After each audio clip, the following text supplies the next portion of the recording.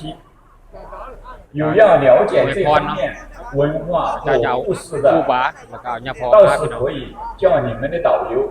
听你们讲。来，可以了，阿红，来，我们的许愿一起放灯。来，我们把手中的水灯举个头顶。เ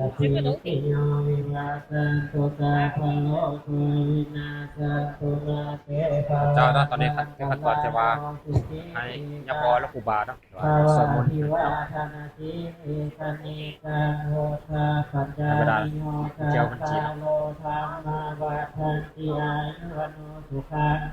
พระลังสาธุสาธุสาธุสาธุหวานนักท่องเที่ยวคนจีนมา 来，我们的高僧在前面走，你们跟随，别碰我。เพราะว่าเขามาในทางที่ว่ามาท่องเที่ยวอยู่เวียงว่าอยู่ลาวเขาจะนับถือศาสนาพุทธได้กินเขาไปนับถือศาสนาพุทธคือเดียวกันแต่ว่ามาประเทศลาวเขาเจ้าก็จะให้ยาพอและครูบานะสวดมนต์ให้เจ้าเป็นผู้ปล่อยสัตว์เป็นภาพบรรยากาศนะแต่ว่าเป็นประมาณ8 โมงพี่น้องอาจจะมีแต่นักท่องเที่ยวประเทศจีนนะที่ว่าเราเดินทางออกมาในแต่ละมื้อเนาะสุขโตโลกาวิโตอนุสาโลปุริสาธรรมชาติพัทธาเทวมนุสานังโพโธภควาติพุทธังสิเวตังญาวะนิ我们的朋友跟上คาสามินาทิเมสารนังอัญญพุทโธเมสารนังวรังเอเตนะคัจวะเสนะโหตุเมสยมังคาลังอุตมังเทนะวันเทหังพุทธังอภิวาทามิสาธุสาอนุโมทนาตอนนี้เนาะเจ้าปล่อยศาสนาแล้วเป็นน้อย来，我们的朋友尽快跟上，走到许愿池。เจ้าจะเอาครูบาอย่าพอมาแต่ว่าเจ้าจะอยู่บนอยู่ที่สถานที่วังเวียงนะว่าจะเอามา来，后面的朋友跟上，我们站到许愿池4个方向，尽快跟上。我们站到许愿池4个方向，接下来叫你们的领队给你们拍照。จะเป็นบ้านพักโรงแรมพระเจ้าจะในโซนนี้เนาะพระเจ้าจะมีรายรับที่ว่าเข้ามาเซาได้พี่น้องจะมีแจกนักท่องเที่ยวต่างประเทศหลั่งไหลเข้ามาเนาะในเมืองเวียงของเราแต่ว่าคาราบารถอยู่ในเนาะก็เต็มเดี๋ยวรถอยู่นอกด้านนอกนะถือว่าแผนท้ายเนาะแต่ว่าค่ำคืนนี้ไม่นี่จะเต็มเด้อถือว่าพระเจ้ามาส่งนักท่องเที่ยว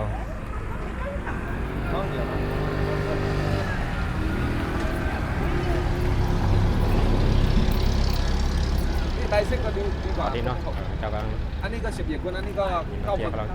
ย่อยจะกลับแล้ว这是几号车呀？โอ้พี่น้อง เป็นบางพัดโรงแรมนี้เต็มเลยเนาะนักท่องเที่ยวเดินทางเข้ามานี่แต่ละมือเนาะแต่ว่าเป็นพันคนเลยพี่น้อง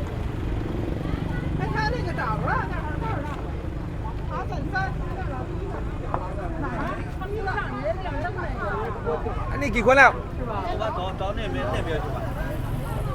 走吧，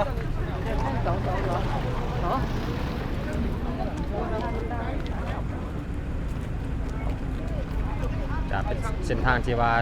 เส้นทางที่13นะพี่น้องเดี๋ยวมันก็จะเต็มเลยทางการสตอนจะว่าทาง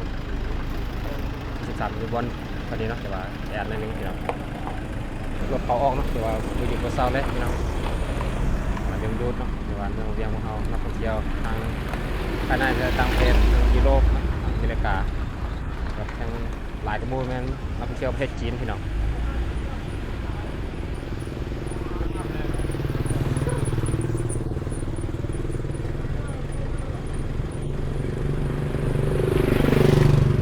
ทุกคนเนาะที่ว่ามาชมคลิปเราแค่อย่าลืมกดไลค์กดแชร์นะกดคอมเมนต์